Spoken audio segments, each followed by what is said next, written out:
Yeah, I mean, just like what's really difficult in building a brand and founding a brand and finding authenticity in that brand is that it's so predicated on finding yourself, right? So it is a very spiritual process because it's hard for somebody who hasn't lived throughout a ton of lived experiences, or maybe has been in school for a long time, right, and is now starting to work and realizing that work's not for them, to then be caught up in this like existential crisis of like, who am I, what do I stand for, what do I care about, and then started a brand in that process, because a lot of times that is where entrepreneurship comes from. It comes from this like innate spiritual struggle of realizing that like you don't feel fulfilled, or you're not self-actualized or purposeful in that moment. So it's just really challenging to start brand in that time, because that also means that you may not really understand yourself, right?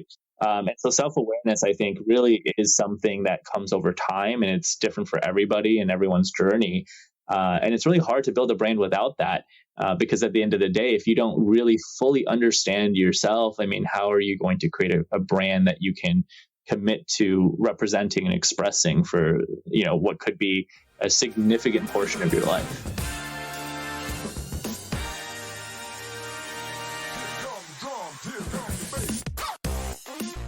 Man, I'm having so much fun. This is a $1.6 trillion industry. I'm talking about the food and beverage space. If you're not having fun, you're in the wrong place. Yes, it's hard work, but my gosh, the companies, the brands, the flavors, the experiences, the missions, it's fantastic. But some of the brands are different, better, and special. They're the ones who are able to really compete and vie for customer loyalty. Look, I know you want to make your brand different, better, and special. I know you yourself want to be different, better, and special. That's my mission. That's why you're here. Join me on this journey as I interview CEOs and founders from all the different companies within the food and beverage industry, so we can discover what they're doing, so we can take that information back, digest it, and become better ourselves, and to help our companies take on different strategies, pick the right technology, pick the right partners, and of course, you got to have great tasting food. You got to have great tasting beverages. Packaged goods. If it doesn't taste good, you're lost. I'm sorry. You're going to lose millions. If you're new here, take the 5-episode challenge. Go back, pick out some brands and CEOs, some topics. If you love the content, subscribe. You're going to find it on every podcast platform once or twice a week. But I also publish them on LinkedIn, because that's where we kind of hang out.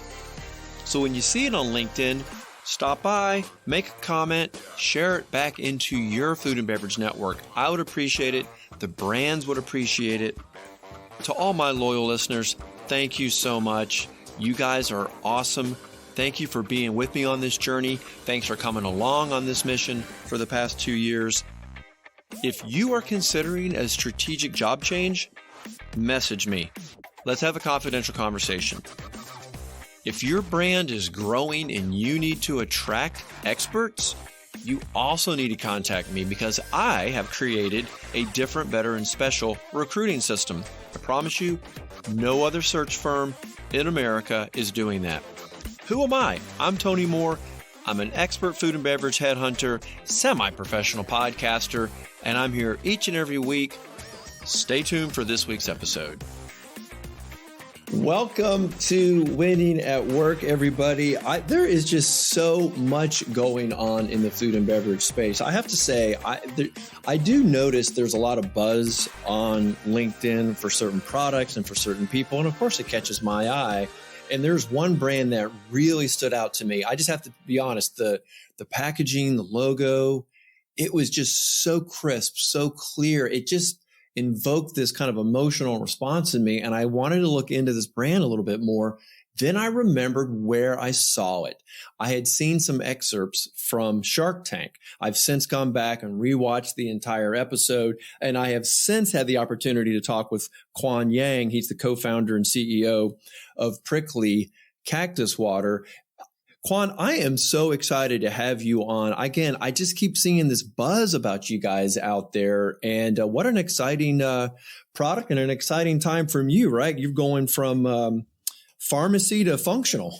Yeah, with a PH, exactly. Right. Yeah, it's a pleasure to be here, Tony. Thanks so much for having me, and it's definitely a pretty exciting time. It's a very exciting journey for all of us, and we're just really trying to enjoy every moment of it, all the challenges, the ups and downs with it.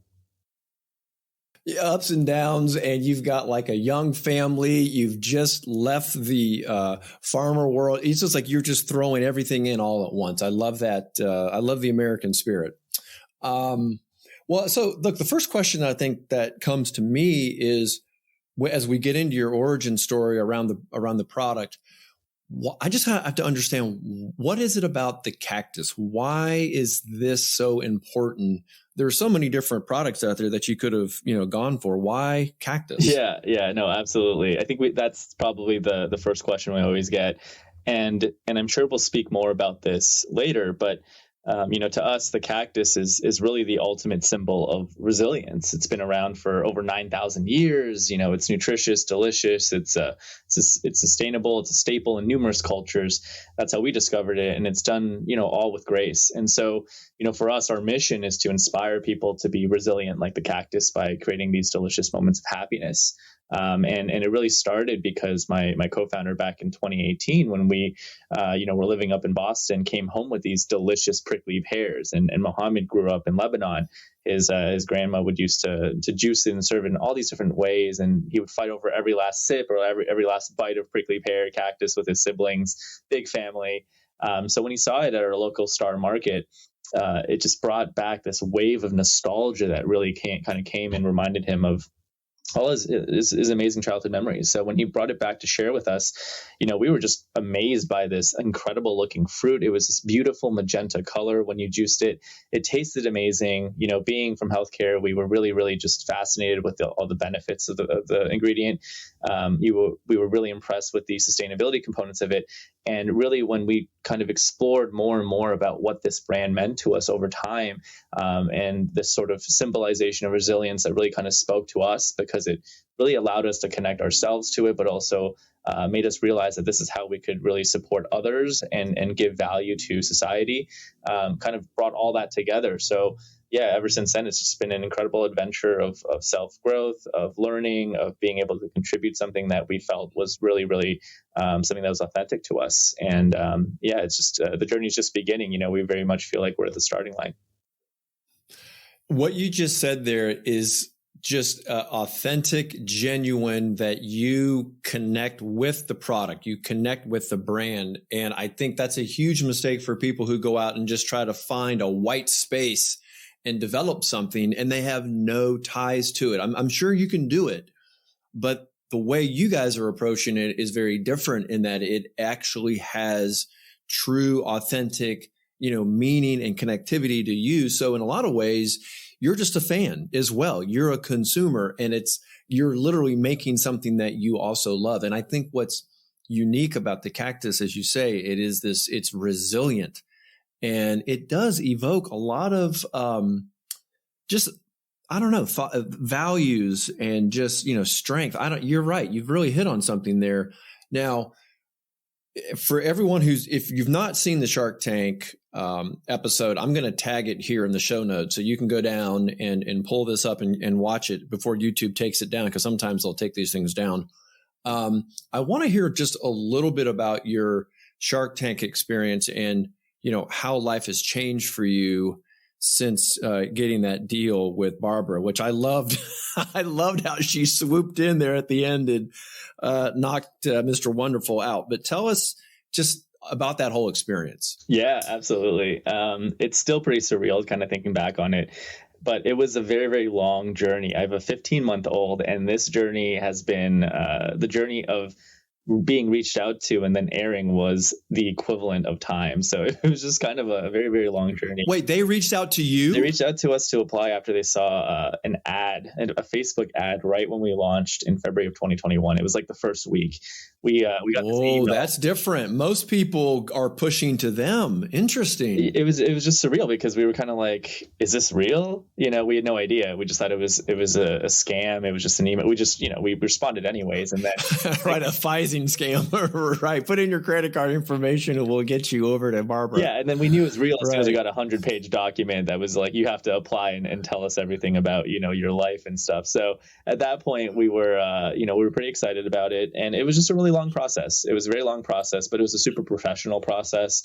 The team was they were such an incredible team. The producers that we worked with, they became like family. So when we actually went on set to record, which was about a month and a half ago this time last year, so September of 21, it just felt like we had been working with these people that had nothing but your best interest at heart in a way to help you tell your story and just, again, try to really make that moment as impactful as possible. So it was a really cool experience. The sharks were all just incredibly friendly and really professional. They did a good job of desensitizing you. So it wasn't like you just walked on set and that was everything. They just had a really professional staff, and the experience was really good. I think for us, it wasn't one where we blacked out. I do remember a lot of the conversation and what we. Oh my God! It's funny that you say that. I hear that people black out. They can't they can't remember a thing. Yeah, I mean, I don't know.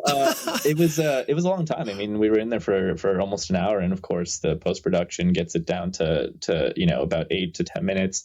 I think that they did an incredible job again of just capturing the spirit of the conversation, the spirit of the negotiation. And yeah, just really, blessed for the opportunity. I think it really has set us up for a lot of opportunities that we probably wouldn't have had. And so, I think every journey has a lot of luck to it, and ours has definitely shown itself in the form of Shark Tank. So we're definitely pretty blessed. So, okay, so I think this is a great segue into what we really want to talk about today, and that is the importance of branding. And I think you guys are going to be great ambassadors for this conversation.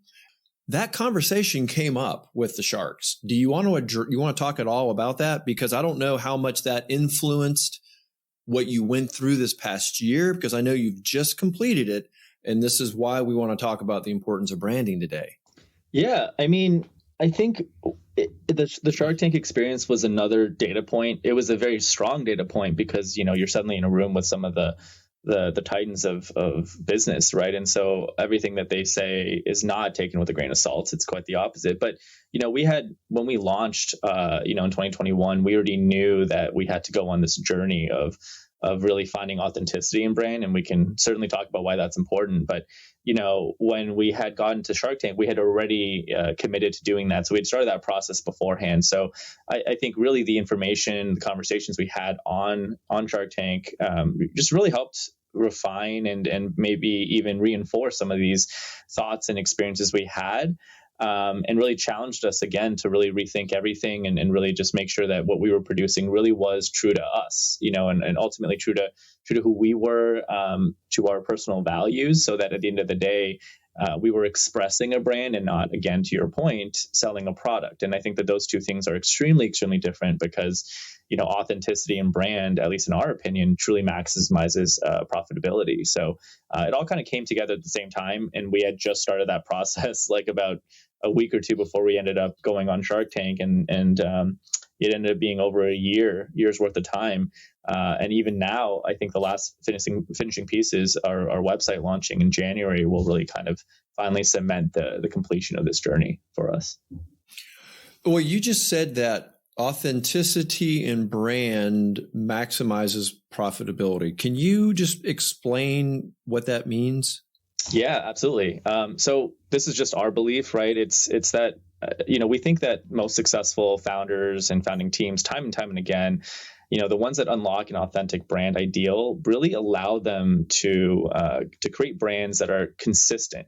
And consistency in what meaning, consistency in the mission that they, agree to pursue, the products that they produce, the content that they create, and the customer experiences that they actually deliver on. And why that's important is because all that feeds into building a stronger community around the brand of like-minded individuals. And that's not just your customers, right? That's also the investors that you attract, the partners that you end up working with, and most importantly, probably the employees that are ultimately working towards delivering upon that promise of brand.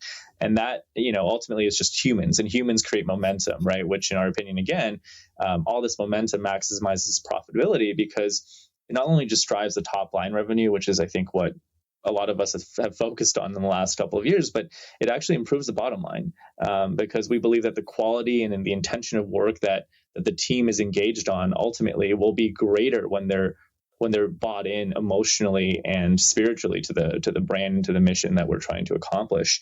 And that will ultimately just give your business probably the greatest chance of success, because you're just making every decision with higher resolution and quality, whether it's, scaling, whether it's the products that you're creating, whether it's the people that you hire, and all those things come together to, in our opinion, again, like maximize profitability.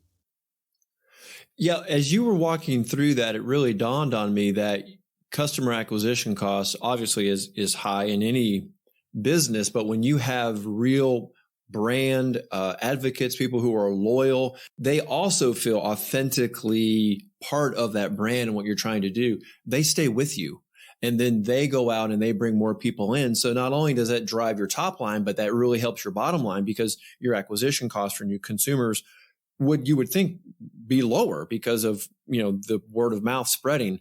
But you also touched on that, investors look for this too. And I know, young brands obviously are looking for more investment. So I imagine this is helping you, on your journey as you guys are also probably pitching, and talking to other investors. They see something authentic. They know you've got your brand dialed in, so you're not going to be distracted by other, brand extensions that don't fit. Yeah. I mean, we're seeing that right now where we actually just opened up our seed round just a couple of weeks ago. And that has been probably one of the biggest drivers of interest is just seeing the whole thing together, right? From the product, the liquid that they receive, in the samples that we deliver to just how they see the brand coming together and our, 5, 6, 7-year vision of what we expect to build Pricklee towards.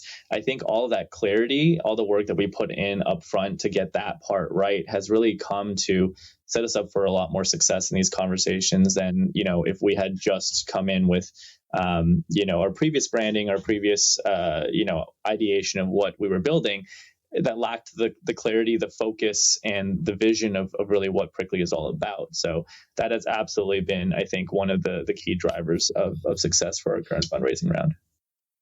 Yeah, and I think that just points back to that experience on Shark Tank, really helping you focus in and get that clarity. As you said, those titans, they really saw the need for that. Who would you say is your primary consumer for the Pricklee Cactus water? Because I know when you're sending samples and trying to get that liquid to lips, if those investors aren't the demographic you're going for, or sometimes it's like, hey guys, you're not going to like this product, but it's not for you. What are you finding there? Yeah, absolutely. I mean, I think we have this opportunity to truly be a mainstream product, so our target market is it's generally a little bit broader than I think most. I mean, 18 and 35, we tend to see a slight, slight resonation more towards the female demographic than male. But I think that we're in this very interesting time right now where that 18 to 35 mainstream demographic represents almost 50% Gen Zs and 50% millennials. And so there's just really a lot of cultural signals I think are going to be different in the next couple of years. And we have an opportunity right now being not just a new brand, but almost a new category in some capacities to really come in and establish itself as something that really resonates with this younger generation. So I think that that's really one of our core target markets in the urban setting. But in the suburban setting as well, we tend to be a little bit broader, because we think that Pricklee is a product for everybody. Ultimately, we're trying to create these delicious moments of happiness. And so we see kids resonate with this, parents, grandparents, everyone. And so really kind of making sure that people understand that this is a product that can be consumed every day for everyone in a more suburban market is something that, absolutely is one of our core goals. And that all comes back to just making all this can be achieved by just making the cactus the most approachable thing possible. Because, I think a lot of what we've done is really kind of taken that sort of feeling of a cactus being something that you don't want to hug or touch and turning it almost upside down and making it super approachable, fun, and associated with happiness. And I think that's really how we're going to really go after this target market. I think it's interesting, as you guys were discovering you had something really special. Now you're having to focus on, okay, we're launching this business. Now it's this obsession with brand, right? You knew you already had something authentic, but now it's, I guess, what the next step is, what's our mission? Why is it unique to us? Tell us a little bit about some of those early problems that you were having to solve for, when you were launching. Well, as soon as we launched, we knew that we had a lot of work to do, right, to really figure this stuff out. Because as we mentioned, brand maximizes profitability. So getting to that starting point was going to be super important. And we knew that Pricklee was about much more than just an itemized list of benefits, product characteristics, nutritional callouts. We just didn't really understand how to verbalize that in a way that, was unique to us, unique to the cactus, and really allowed us to really show consumers what we stood for beyond just giving them a healthy and delicious product. So we really tested that against our own personal values. And it was a pretty frustratingly long and existential journey of self-awareness, of spirituality, of growth. But, as we built out that whole rebrand, the packaging that you see, including the new website that's launching in January, we realized that this was all worth it, because when the first cans landed in retail about 4 months ago, we actually saw a 2x lift in retail velocities, which was this incredible objective data set that has really given us even more confidence that, we had arrived at the starting line. Oh, that's great. So tell us a little bit about where you're selling now. Are you DTC and retail? What's our club? What's your distribution at this point? Yep, we're very much focused on the DTC and retail channels. For a product like ours, we view DTC absolutely as a brand awareness discovery channel where we can really connect with others and build product awareness, build cactus awareness, education, and just really build community. And I think that's going to be the most important focus point for us as we head into this next phase of our growth between seed and Series A, is really just to continue to reinforce the strength of that community over time. And then the retail channel is absolutely probably the most important channel for beverage. Just being a place of discovery, being a place where we can win on shelf, and implement the promo strategies that we've already exercised up to this point that we know works. That's going to be the primary growth driver for us in 2023 as well. Have you guys tried any convenience store in the Southwest? Obviously, where people see the cactus? Yeah. So we always joke about it that we produce our product up in the Northeast, the land of the cactus, in New Hampshire specifically. Right. So we say, live free or drink Pricklee. But our goal is absolutely to expand into the Southwest. We just didn't want to take that shot until we had gotten to the starting line, because we knew that the best product we could put out there, we just wanted that first impression, our the core market that we know probably will ultimately, to your point, have the most familiarity with the product and the cactus. We just wanted that first impression to be awesome, and we wanted it to be super authentic and super value driven for the customer. And so, up until this point has all been just testing to get there. And that is absolutely part of our growth strategy in 2023. Yeah, there's a good philosophy there in convenience, because it's hyper local. You can get that feedback really quick from consumers, but of course you can get really quick feedback on the DTC channels as well. I'm sure you're selling through, I don't want to assume you're selling through Amazon, but so many open up that channel as well. I think what you've done really nicely too is, kind of the Instagram side of it as well, with the ambassadors, with, kind of unique photos with the cans. And I think that's a great way just to show your target market enjoying it. I think you've done a nice job with that. Thanks. Yeah. There's a lot of work, I think, ahead of us. I think a lot of what you've seen so far is testing, and I truly stress it. We're at the starting line now. And I think what you'll see in 2023 is a very, very refined version of what, we've learned up until this point. So I'm excited to share the world.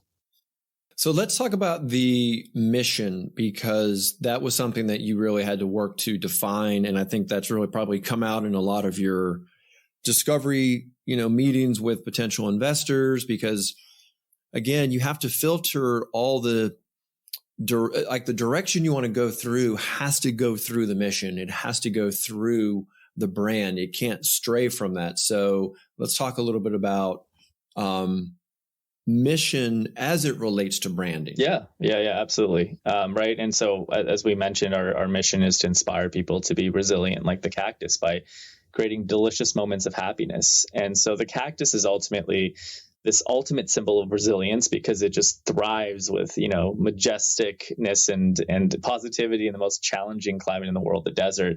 And we love that so much because it's just how humans are, right? The human spirit is always so resilient. It's celebrated in that way, which is incredible. I mean, just look at these last 3 years. I mean, life isn't and never will be easy.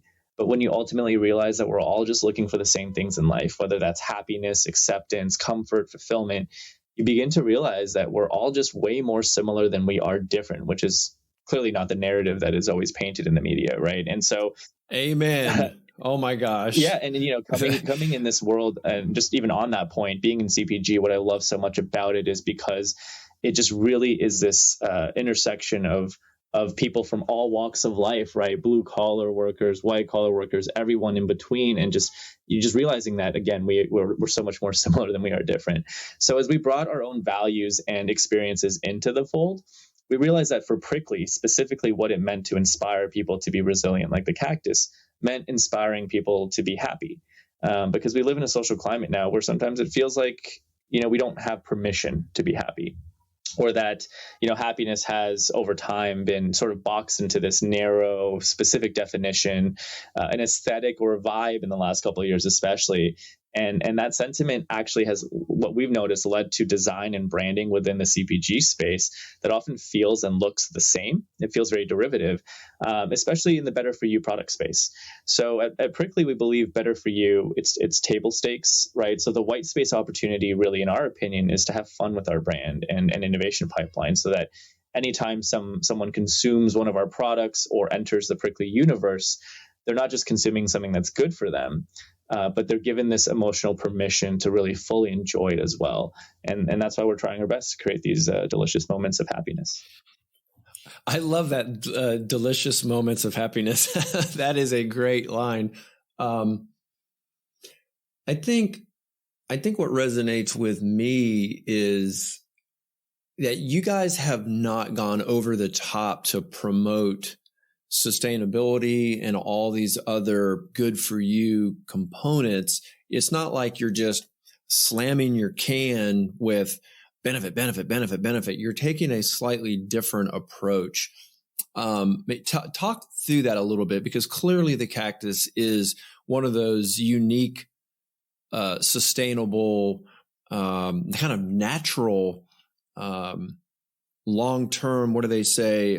Sustainable crops, right? It takes so little water. It has so many benefits. Why not? I mean, walk us through that decision to not slam the can with all of that and kind of take this different approach. Yeah, I think that this is permission approach. This is such an important question, because I think throughout our journey, that seems to be something that comes up a lot, right? I think when you put on your logical hat and you say, what about this makes a ton of difference? And I mean, everything that we talked about already makes the cactus differentiated, and certainly sustainability does as well, right? I mean, it takes no irrigation to grow, it's drought tolerant, all those things. And I'm sure you heard some of those things on Shark Tank as well.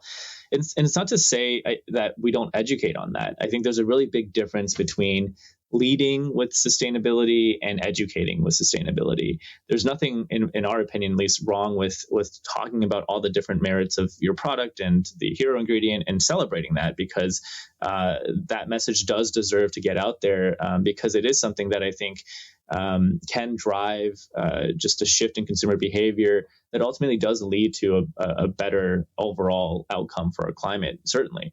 But at the same time, it's not that it's something that's been authentic to us. And it comes back to authenticity from day one. It's not to say that we don't care about these things. It's just that it would have felt disingenuous for us to lead with that specifically and only. And it would have felt in a way, going back to what we talked about, trying to sell a product as opposed to trying to express a brand. Oh gosh, I just had my aha moment. There it is. Yeah. That wasn't what drew you to it in the first place. It's the benefit. I think that's the beauty of this, is that people are going to discover, oh, I really like it. And then there's the plus benefits. Yeah, exactly. And I mean, that's not to say that another creator, another founder who comes from that route or maybe comes from that experience can't find authenticity and sustainability. But I do think that as consumers are getting more and more educated, that and more of these products are out there, it becomes less of a differentiator, and especially one that's less of a differentiator if it's not something that's authentic to you, right? And so I think that that's something that can sometimes fall into founders can sometimes fall into that trap, right? When we're trying to create brands that just seem like they fit into a checkbox of what consumers and buyers and investors are looking for. That's what I was saying earlier. The white space. You're just trying to you're just trying to force it in there. Mm-hmm. Yeah, exactly. And ultimately, again, I think the white space is really just the kind of space that you can create and find yourself in, again, authentically, because you're not trying then, right? You're not always questioning why you're doing things. You're just going for something that feels right. And I think consumers will, as long as you stay resilient to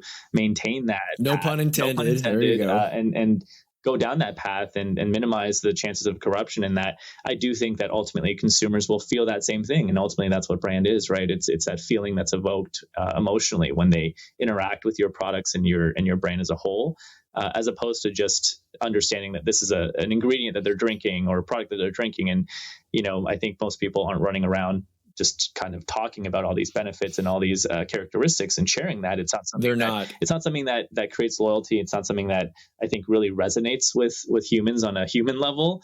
And I think the moment for which that was maybe the primary marketing lever has probably passed, So I think the long-term success of brands are ultimately, again, just full circle built on authenticity.